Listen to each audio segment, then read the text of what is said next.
My name is Andrew. I have had Asperger's syndrome, or at least been diagnosed with it, since the third grade.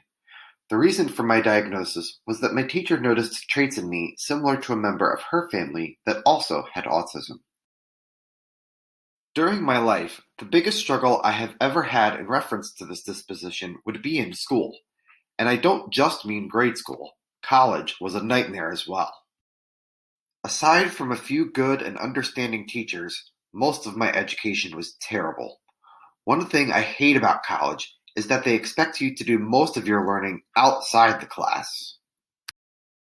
Further, most of the jobs people like me can get are usually underpaying and in a company or under management of people who need a legal document just to acknowledge your problems, and even then, they still might have little tolerance for them.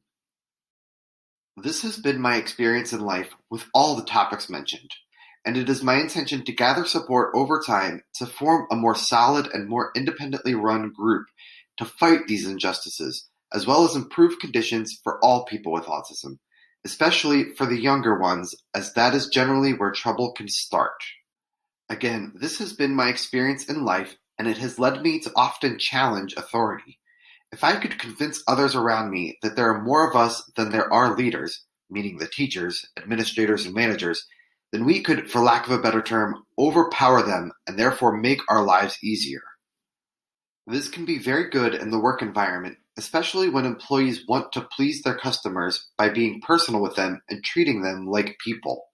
My biggest hope from telling this story is that issues like the ones I faced can be avoided or better handled by those who read this and can do something about these things in the future.